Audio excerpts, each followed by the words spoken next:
Muchísimas gracias. Buenas tardes a Çok todos teşekkürler. los representantes de los Tünaydın medios de comunicación, presidente Kurtulmuş. buradaki Para basın nosotros temsilcilerine, es un placer enorme meclis poder estar aquí temsilcilerine en burada olmak Ankara, bizim en la açımızdan sede çok de büyük bir la Asamblea memnuniyet. Nacional, Türkiye Büyük Millet sede Meclisi'nde de la Ankara'da soberanía del bulunmak pueblo ve y halkın decirle egemenliğinin gracias en nombre kalbinde mío olmak como bizim presidenta açımızdan del çok Congreso de los büyük bir Diputados de España y gracias onur también en kaynağı. Ben nombre de Francina la Armengol delegación, gracias a Socias, la delegación İspanya que nos ha Temsilciler acompañado Meclisi hoy en la Başkanı reunión. ve Lo bize explicaba toplantıda muy bien eşlik el eden presidente. delegasyona çok Mi teşekkür visita aquí ederiz. en Ve benim Turquía buraya es un símbolo ziyaretim de una gran aslında relación entre dos iki países, ülke arasındaki Turquía ilişkinin bir y España. sembolü. Esa es Türkiye nuestra ve voluntad, esa İspanya es nuestra aslında vocación. bizim ortak Seguir irademizi trabajando ve juntos isteğimizi de forma gösteriyor. Birlikte bilateral çalışmak y de forma istediğimizi multilateral en todos los ikili ilişkiler ve organismos çoklu internacionales, ilişkiler con aquellos kapsamında valores que uluslararası compartimos, con bağlamda aquellas estrategias paylaştığımız que ortak compartimos, stratejiler entre var, ellas fikirler la búsqueda de var la paz, ve la tabii ki defensa del barışın derecho sağlanması bunların internacional, la arasında, defensa de la uluslararası libertad hukukun territorial de sağlanması los países, ve aynı la zamanda defensa de los ülkelerin derechos humanos. egemenliğinin Por tanınması, eso insan seguiremos haklarına en nuestro riayet gibi país, en ortaklaştığımız Turquía, konular var. Bu anlamda comprometidísimos Türkiye defendiendo ile la paz en birlikte Palestina, Filistin'deki barışı da defendiendo el mal savunuyoruz de ve este aynı genocidio zamanda bu soykırımın bir absolutamente son tremendo bulmasını y defendiendo diliyoruz ve la, aynı la zamanda posibilidad del Estado burada Palestina bir como Filistin devletinin también nos kurulması ha recordado el imkanını da presidente desde la destekliyoruz. puerta. Az evvel gerçekleştirmiş olduğumuz heyetler arası görüşmeler sırasında da ifade ettiğimiz gibi Türkiye ile İspanya arasında fevkalade olumlu bir gündem söz konusudur. Her iki ülkenin liderleri, hükümet başkanları, Sayın Cumhurbaşkanımız Recep Tayyip Erdoğan ve Sayın Pedro Sánchez arasında fevkalade uyumlu bir ikili ilişki sürdürülmektedir. Ticaret alanında, özellikle savunma sanayinde, enerjide, yenilenebilir enerjide ve denizcilik sektöründe fevkalade güçlü ilişkilerimiz mevcuttur ve bunların ileriye götürülmesi için de büyük bir potansiyelin var olduğunu bugünkü görüşmelerde bir kere daha görmüş olduk. Ayrıca turizm alanında, eğitim alanında, kültür alanında da Türkiye ve İspanya arasında çok güçlü ilişkilerin olduğunu ifade etmek isterim. Türkiye'nin özellikle Türk Hava Yolları vasıtasıyla İspanya'nın hemen hemen her şehrine yapmış olduğu uçuşların da Türkiye ile İspanya'yı birbirine yakınlaştıran önemli faktörlerden birisi olduğunun altını çizmek isterim. Yine aynı şekilde İspanya'nın büyük kültürel miraslarından olan Endülüslerden kalma o büyük hazinelerin, büyük kültürel mirasında iki halkı, iki ülkeyi birbirine yakınlaştıran önemli bir tarihi birikim olduğunu ifade etmek isterim. Son zamanlarda Türkiye ile İspanya birçok konuda ortak görüşler noktasında birleşmektedir. Özellikle Gazze'de devam eden maalesef ateşkes ilan edilmiş olmasına rağmen devam eden soykırım karşısında hem İspanya hükümetinin hem de İspanyol halkının takınmış olduğu tavır fevkalade takdire şayandır. Bildiğiniz gibi 2024 yılında İspanya, Filistin devletini tanıyarak Gazze meselesinin çözümü için iki devletli çözümden başka bir yol olmadığını bütün dünyaya ilan etmiş. Ardından da 2025 yılının Eylül ayında Birleşmiş Milletler toplantıları sırasında 11 ülke daha Filistin devletini tanıyarak bu yoldaki mücadeleyi güçlendirmiştir. Bir kez daha sizlerin huzurunda Sayın Meclis Başkanı, mevkidaşım, değerli kardeşimin şahsında bütün İspanyol halkına tebriklerimizi ve teşekkürlerimizi ifade etmek istiyorum. Tabii bu ziyaretin bir de şöyle bir önemi var. En son 10 sene evvel İspanyol Senato Başkanı Türkiye'yi ziyaret etmiş. 28 yıl evvel de Temsilciler Meclisi Başkanı ziyaret etmiş. Bu kadar uzun bir aradan sonra İspanya Temsilciler Meclisi Başkanı'nın Türkiye'yi ziyaret etmesi bizim için önemlidir, tarihi bir eşiktir. Ümit ediyorum ki yeni dönemde her alanda güçlenen Türkiye-İspanya arasındaki ilişkiler bu ziyaretle birlikte artarak devam edecektir. Yine ifade etmek isterim ki bildiğiniz gibi artık parlamenter diplomasi uluslararası ilişkilerin en önemli araçlarından birisi haline gelmiştir.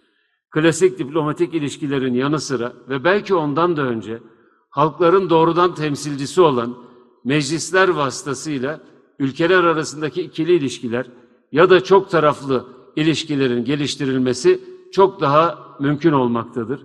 Bu çerçevede Türkiye ile İspanya zaten birçok alanda uluslararası platformlarda da yakın işbirliği içerisinde olan iki ülke olarak bundan sonra parlamenter diplomasinin imkanlarını da kullanarak bu ilişkilerimizi çok daha güçlü bir şekilde tahkim etmeye kararlıdır.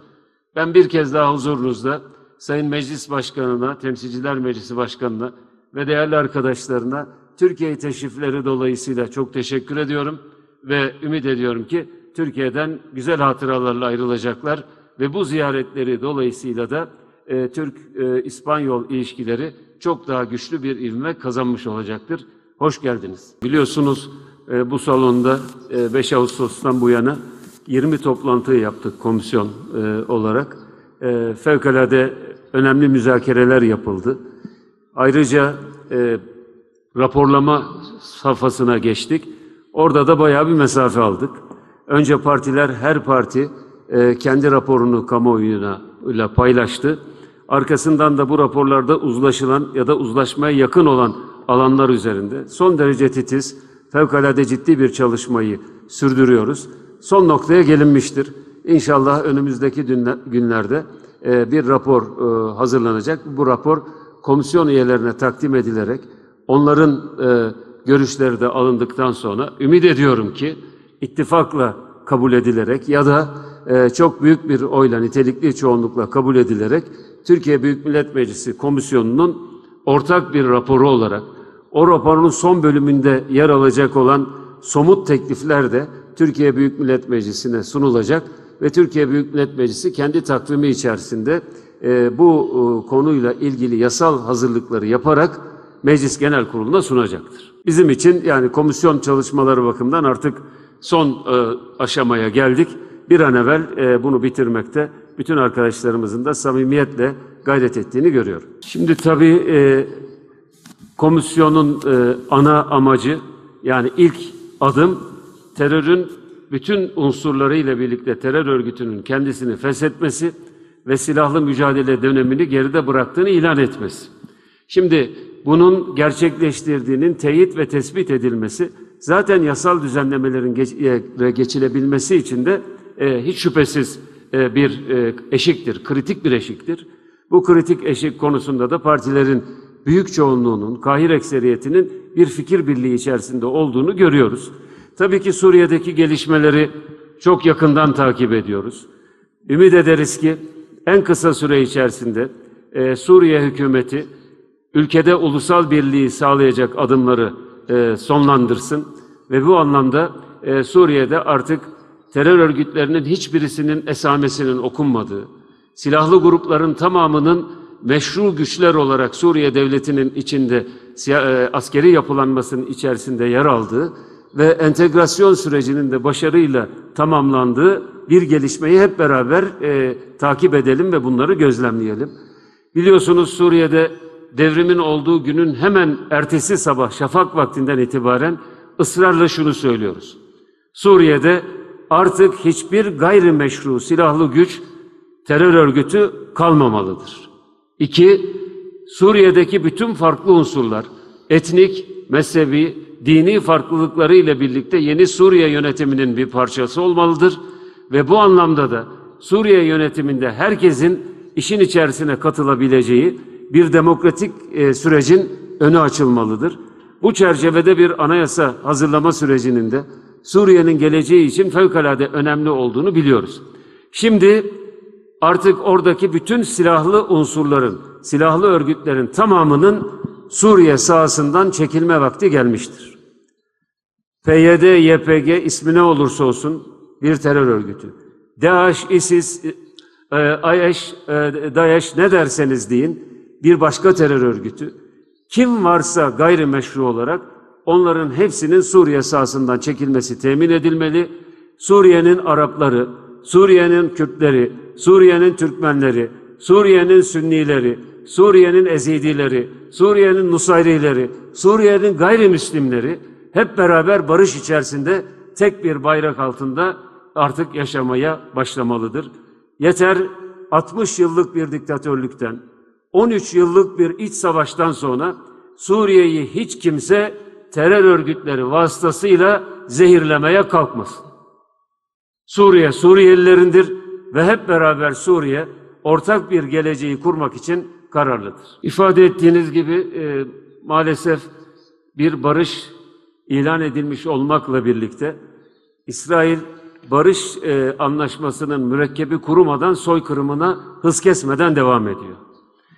Ayrıca insani yardımların Gazze şeridine ulaşmasını engelleyerek yaşlıların, kadınların ve çocukların açlıktan ve soğuktan ölmesini temin etmeye de devam ediyor. Şunu ifade etmek isterim. Gazze'de yeni bir döneme başlanacak olmasını ümitle ama aynı zamanda da tedbirli bir şekilde, temkinli bir şekilde karşılıyoruz. Bu kadar büyük insanlık suçları işlemiş olan bir hükümetin, bir yönetimin öyle çok kolay insani yardımların kapısını aralamayacağı ya da vazgeçtim artık katliam, soykırım yapmıyorum demeyeceği aşikardır. Dolayısıyla uluslararası camianın bu soykırımcı İsrail hükümetinin, yönetiminin, Netanyahu yönetiminin tavrını, tarzını ciddi bir şekilde uluslararası baskıyla kontrol altına alması şarttır. Ve bu anlamda da uluslararası camia nasılsa burada bir barış var diye rehavete kapılmamalıdır. Çünkü tavrı tarzı artık herkes tarafından bilinen bir hükümetten bahsediyoruz.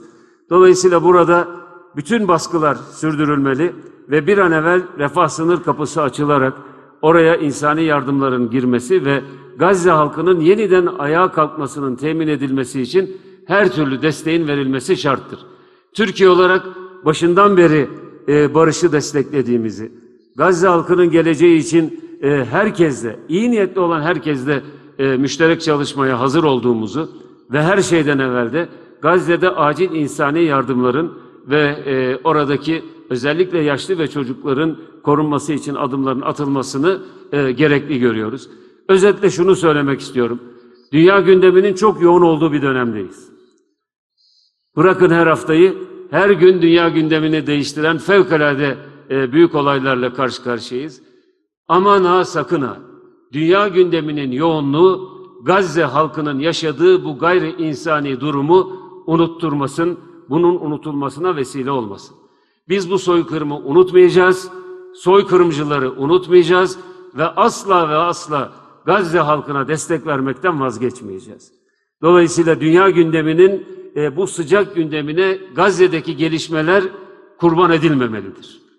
Ve insanlık çok ciddi bir şekilde Gazze'ye yardım konusunda elinden gelen her türlü çabayı ortaya koymaya devam etmelidir diye ifade etmek istiyorum. Çok teşekkür ediyorum. Değerli mevkidaşım, Temsilciler Meclisi Başkanı Sayın Sosyas ve değerli heyetini bir kere daha burada ağırlamaktan büyük bir memnuniyet duyuyoruz. Ve inşallah bu yıl içerisinde biz de iade-i ziyareti İspanya'ya yapmak isteriz. Bununla ilgili çalışmalarımızı da gerçekleştirmeye başladık. Çok teşekkür ediyorum. Teşekkürler.